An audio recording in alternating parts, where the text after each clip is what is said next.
নমস্কাৰ আপোনালোক সকলোকে স্বাগতম জনাই আজি 4 ছেপ্টেম্বৰ শুক্ৰবাৰ আৰু ৰাজ্যৰ কেইবাটাও গুৰুত্বপূৰ্ণ খবৰ এই মুহূৰ্তত আপোনালোকৰ বাবে লৈ অনাৰ চেষ্টা কৰিছোঁ। ৰাজ্যৰ প্ৰথমটো খবৰৰ মাজলৈ আগবাঢ়িছোঁ। কৃষকলৈ দুৰ্গা পূজাৰ ডাঙৰ উপহাৰ, কাইলৈ লাখ লাখ কৃষকৰ একাউণ্টত সোমাব চৰকাৰী ধন। PM কিষাণ সন্মান নিধিৰ 18 নং কিস্তিক লৈ আহিল ভাল খবৰ। 5 অক্টোবৰত কৃষকে লাভ কৰিব PM কিষাণৰ ধন। 18 নং কিস্তিৰ 2000 টকা সোমাব কৃষকৰ একাউণ্টত। ইতিমধ্যে কৃষকৰ একাউণ্টত সোমাইছে 17 নং কিস্তিৰ 2000 টকা। হিতাধিকাৰীৰ একাউণ্টত পোনপটীয়াকৈ সোমাব এই ধন।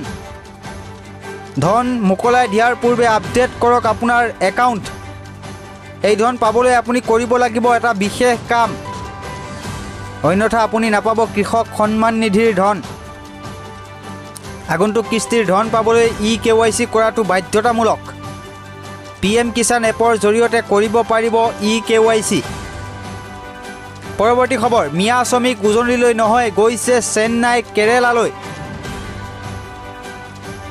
শৃংখল চলিহাৰ বিৰুদ্ধে এইবাৰ গৰজি উঠিছে AIUDFৰ বিধায়ক আমিনুল ইছলাম। চান্দা গুণ্ডা টেক্স লোৱা নেতাক সমাজত কৰা হৈছে পুৰস্কৃত। টেক্স লোৱা নেতাৰ বিৰুদ্ধে মুখ্যমন্ত্ৰীয়ে নলয় কোনো ধৰণৰ ব্যৱস্থা। টিট ফৰ টেট হ'ব নালাগে, এই মন্তব্য কৰিছে এইবাৰ AIUDFৰ বিধায়ক। মিয়া শ্ৰমিকৰ নিৰাপত্তাৰ অভাৱ হৈছে উজনি অসমত। মিয়া শ্ৰমিক উজনি অসমত গ'লে অত্যাচাৰ কৰিলে কোন হ'ব দায়ী? মিয়া শ্ৰমিকসকল এতিয়া উজনি অসম নহয়, গৈছে চেন্নাই কেৰালালৈ। শাস্তি দিয়া বাংলাদেশী বুলি কোৱা বিষয়টো সামাজিক নিৰাপত্তাৰ বিষয়। উজনি অসমলৈ মিয়া যাবলৈ নিদিয়া প্ৰসংগত এই মন্তব্য বিধায়ক আমিনুল ইছলামৰ। পৰৱৰ্তী খবৰ, ৰাজ্যজুৰি অবৈধ লটাৰী বিক্ৰেতাৰ বিৰুদ্ধে চলিব অভিযান। আৰক্ষীয়ে সাজু কৰিছে দীঘলীয়া তালিকা। গুৱাহাটী উচ্চ ন্যায়ালয়ে নিষিদ্ধ কৰিলে সকলো ধৰণৰ লটাৰী। এসপ্তাহৰ ভিতৰত সকলো লটাৰী কমিটিৰ বিৰুদ্ধে লোৱা হ'ব কঠোৰ ব্যৱস্থা। লটাৰী কমিটিৰ বিৰুদ্ধে ব্যৱস্থা ল'বৰ বাবে নিৰ্দেশ দিছে ইতিমধ্যে উচ্চ ন্যায়ালয়ে। জিলা আয়ুক্তক আৰক্ষী অধীক্ষকলৈ প্ৰেৰণ কৰা হৈছে পত্ৰ। উচ্চ ন্যায়ালয়ৰ নিৰ্দেশনাৰ পাছতে আৰক্ষীয়ে জিলাই জিলাই সাজু কৰিছে তালিকা। পূজাৰ পূৰ্বেই লটাৰী অনুষ্ঠিত কৰা সমিতিৰ বিৰুদ্ধে চলিব অভিযান। গুৱাহাটী উচ্চ ন্যায়ালয়ে নিষিদ্ধ কৰিলে সকলো ধৰণৰ লটাৰী ব্যৱস্থা। এসপ্তাহৰ ভিতৰতে সকলো লটাৰী কমিটিৰ বিৰুদ্ধে লোৱা হ'ব ব্যৱস্থা। লটাৰী কমিটিৰ বিৰুদ্ধে ব্যৱস্থা ল'বৰ বাবে নিৰ্দেশ দিছে উচ্চ ন্যায়ালয়ে। জিলা আয়ুক্তক আৰক্ষী অধীক্ষকলৈ প্ৰেৰণ কৰা হৈছে পত্ৰ। উচ্চ ন্যায়ালয়ৰ নিৰ্দেশনাৰ পাছতে আৰক্ষীয়ে জিলাই জিলাই সাজু কৰিছে তালিকা। পৰৱৰ্তী খবৰ, ৰাস্তা বন্ধ কৰি পূজা পাতিলে পূজাৰ প্ৰতিমা লৈ আহিব আৰক্ষীয়ে। দুৰ্গা পূজাক লৈ কঠোৰ আৰক্ষী। দুৰ্গা পূজাক লৈ কঠোৰ হৈছে আৰক্ষী প্ৰশাসন। ৰাস্তা বন্ধ কৰি পূজা পাতিলে পূজা প্ৰতিমা লৈ আহিব আৰক্ষীয়ে। ৰাগিয়াল বস্তু সেৱন কৰি ৰাজপথত উদ্ভণ্ডালি সহ্য কৰা নহ'ব। বিসৰ্জনৰ নামতো কোনো উদ্ভণ্ডালি সহ্য কৰা নহ'ব। আৰক্ষী প্ৰশাসনৰ পৰা অনুমতি লৈহে পূজা পাতিব পাৰিব। বেলেগক অসুবিধা দি পূজা পালন কৰিব নোৱাৰিব পূজা সমিতিয়ে। উচ্চ স্তৰত কোনেও বজাব নোৱাৰিব মাইক স্পীকাৰ।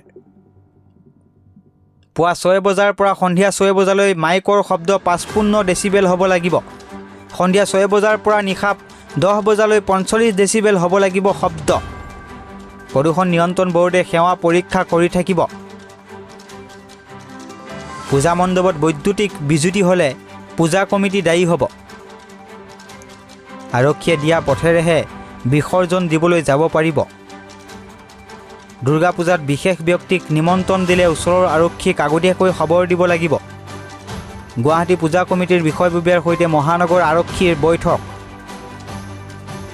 এইবাৰ কেইবাটাও নীতি নিয়মৰ মাজেৰে পূজা পাতিব লাগিব পূজা কমিটিয়ে। প্ৰথমে আমি অনুৰোধ কৰিম, তাৰপিছত বুজাম, নুবুজিলে ব্যৱস্থা ল'ম।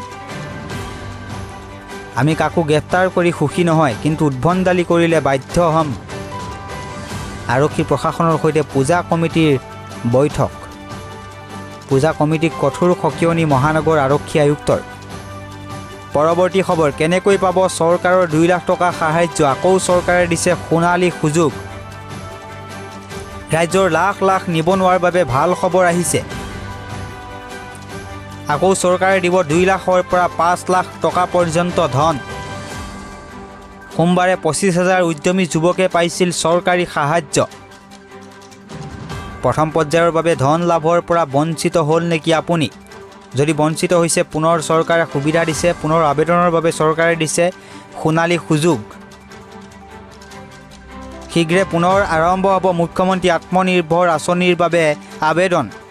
5 অক্টোবৰত বিজ্ঞাপন প্ৰকাশ কৰা হ'ব দ্বিতীয় পৰ্যায়ৰ বাবে। পুনৰ চৰকাৰে মুকলি কৰি দিব অনলাইন আবেদনৰ পৰ্টেল। এইবাৰ 75,000 উদ্যমী যুৱকক চৰকাৰে দিব বিত্তীয় সাহায্য। মুঠ 2 লাখ টকাৰ 1 লাখ টকা ঘূৰাই দিব নালাগে চৰকাৰক। এই মন্তব্য কৰিছে। সিদ্ধান্ত, বাকী 1 লাখ টকা কিস্তি হিচাপত ঘূৰাই দিব লাগিব চৰকাৰক। ৰাজ্যৰ লাখ লাখ নিবনুৱাৰ বাবে ভাল খবৰ আহিছে। চৰকাৰে ভাল খবৰ দিছে পুনৰ। পৰৱৰ্তী খবৰটো মাজলৈ আগবাঢ়িব বিচাৰিছোঁ। আজিৰে পৰা ৰাজ্যত নাথাকে মহকুমা। মুখ্যমন্ত্ৰী ডক্টৰ হিমন্ত বিশ্ব শৰ্মাৰ ডাঙৰ ঘোষণা। আজিৰে পৰা ৰাজ্যত নাথাকে কোনো ধৰণৰ মহকুমাৰ ব্যৱস্থা। মহকুমা নাথাকিব ৰাজ্যত। মহকুমাৰ বিপৰীতে থাকিব সমজিলা। সমজিলা থাকিব আজিৰে পৰা। মহকুমা নাইকিয়া হ'ব আজিৰে পৰা। মহকুমা ব্যৱস্থাৰ বিলুপ্তিৰ কথা জনালে মুখ্যমন্ত্ৰী ডক্টৰ হিমন্ত বিশ্ব শৰ্মাই। জিলা আয়ুক্তৰ সমানেই থাকিব সমজিলাধিপতিৰ ক্ষমতা।